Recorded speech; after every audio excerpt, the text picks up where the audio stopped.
And your new book just came out, I think, last week. We're talking at the end of February, Miracle Mindset. It tells the story of how your son was involved in a hit and run. He was walking and was hit by a hit and run driver, told that he wouldn't survive. That was almost like 5 years ago. I think he's doing pretty well now. How did that affect you going through that, physically and mentally? So it was very interesting because at the time that Grant got hit, and I'm in the hospital, and he is in a coma. We have no idea if he's coming out. I mean, the doctor's like, we don't think he'll ever wake up. I was like, I'm not listening to you.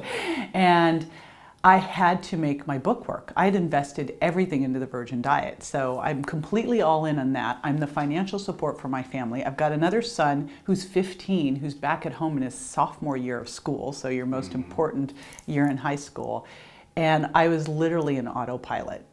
I didn't really think about how I'd done it and made it through until after. You know, this has been 4.5 years, so about 6 months after the fact, people were like, how did you do that?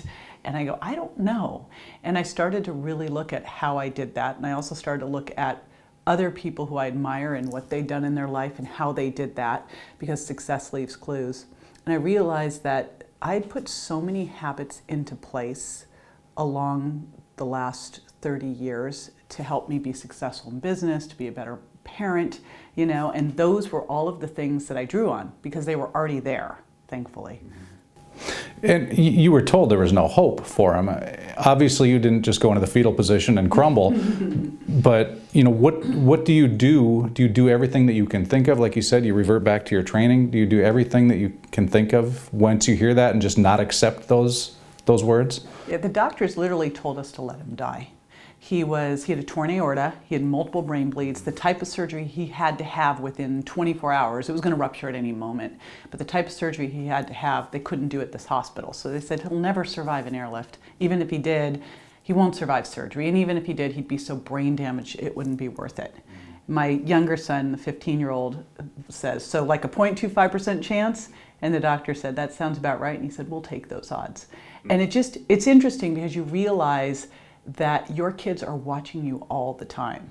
Because for a 15-year-old to look at a doctor and say, we'll take those odds, you know, we're going to do this, is amazing to begin with. But there's two ways you can look at anything, right? It's the glass is half empty or half full. We were just like, there's a 0.25% chance. That's all we needed. There was something there.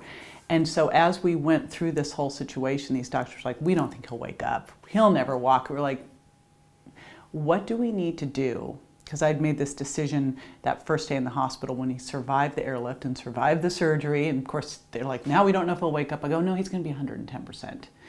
And the reality is, I couldn't really do much to control that outcome. He could have had, you know, he had a couple things that nearly killed him all along the way. I could only do everything I could do, right? But that was the most important thing, was the question, how do I get him to be 110%?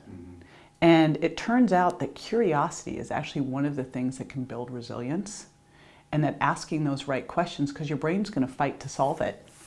So if I said, well, how do I help him survive, would have been a very different outcome than how do I get him to 110%. Thank you for watching this video, and thank you to those who have supported us on Patreon.